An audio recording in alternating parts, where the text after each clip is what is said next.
Assalamualaikum warahmatullahi wabarakatuh. Halo semuanya, saya Indriani. Dalam video kali ini saya akan menjelaskan materi mengenai pembelajaran organisasi. Jadi, apa sih tujuan kita harus mempelajari materi ini? Tujuan dari mempelajari materi pembelajaran organisasi adalah untuk menciptakan sebuah organisasi yang mampu belajar, berkembang, serta beradaptasi dalam menghadapi perubahan serta tantangan yang ada di masa depan di dalam lingkungan bisnis yang bersifat dinamis. Penting bukan untuk kita mempelajarinya? Jadi, oleh karena itu, bagi para pelajar maupun mahasiswa yang sedang membahas materi pembelajaran organisasi, simak video ini secara baik-baik ya. Pembelajaran organisasi. Konsep organisasi pembelajaran. Organisasi pembelajaran merupakan proses pengembangan performa karyawan di dalam organisasi. Secara kontinu meningkatkan kapasitasnya untuk mengatasi setiap tantangan perubahan. Sedangkan pembelajaran merupakan proses untuk mendapatkan pengetahuan yang dilanjutkan dengan proses aktualisasi. Dalam hal ini, konsep organisasi pembelajaran lebih mengacu kepada pendekatan yang menggabungkan prinsip-prinsip pembelajaran serta perkembangan yang berkelanjutan dan menempatkan pembelajaran sebagai inti dari kegiatan dan strategi organisasi.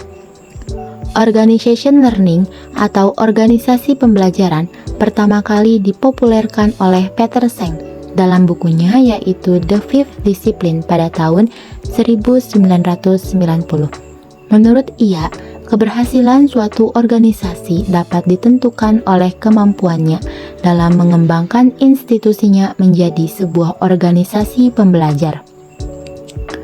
Di dalam buku tersebut juga dijelaskan bahwa organization learning merupakan wadah bagi orang-orang yang terus-menerus meningkatkan kapasitasnya untuk menciptakan hasil yang benar-benar diharapkan.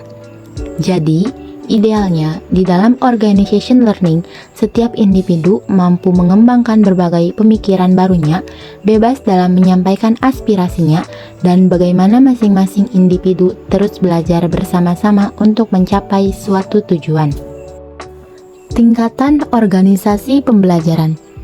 Menurut Peter Senge pada tahun 1994, ia menyebutkan bahwa ada 5 tingkatan organisasi pembelajaran, yaitu 1. Berpikir sistem, 2. Personal mastery, 3. Mental model, 4.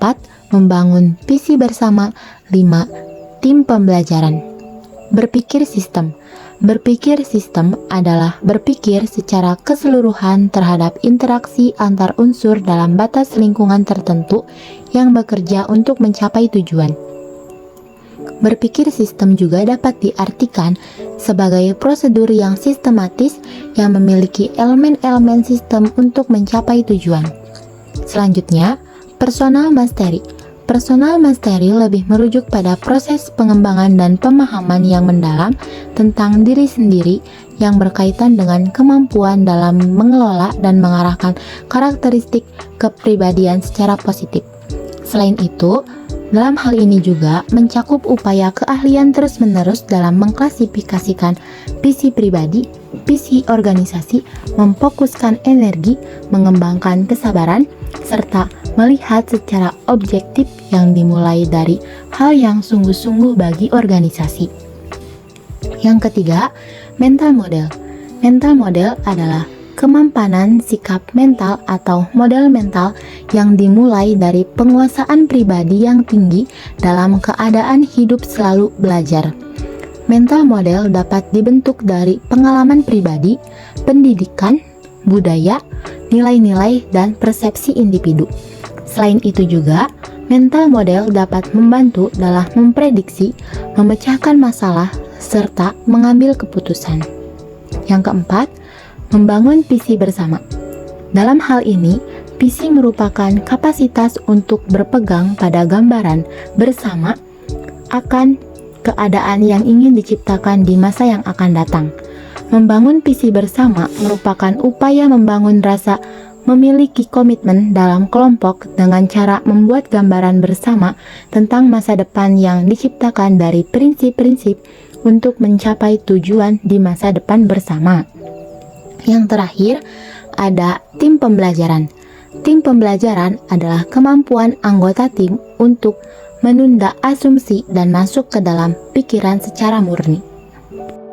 Selanjutnya yaitu teori pembelajaran dalam organisasi. Teori pembelajaran dalam organisasi dibagi menjadi 3, yaitu 1. Operant conditioning, 2. Classical conditioning, dan 3. Social learning theory. Operant conditioning. Operant conditioning adalah suatu metode pembelajaran yang menggunakan hadiah, reward, dan hukuman, punishment, sebagai konsekuensi dari sebuah perilaku. Teori ini dikembangkan oleh Skinner. Dalam teori ini, kondisilah yang membuat perilaku orang mau belajar secara sukarela untuk memperoleh imbalan atas prestasi atau kegagalan atas kesalahan yang diperbuatnya. Yang kedua, ada classical conditioning. Teori ini dipaparkan oleh seorang ahli psikologi Rusia, yaitu Ivan Pavlov.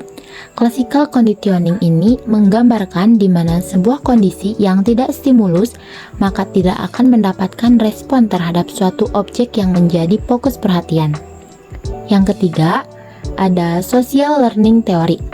Social learning theory adalah sebuah teori mengenai perilaku belajar individu. Robbins mengatakan bahwa social learning theory merupakan teori pembelajaran melalui pengamatan dan pengamatan secara langsung tentang terjadinya masalah atau objek. Model pembelajaran masyarakat.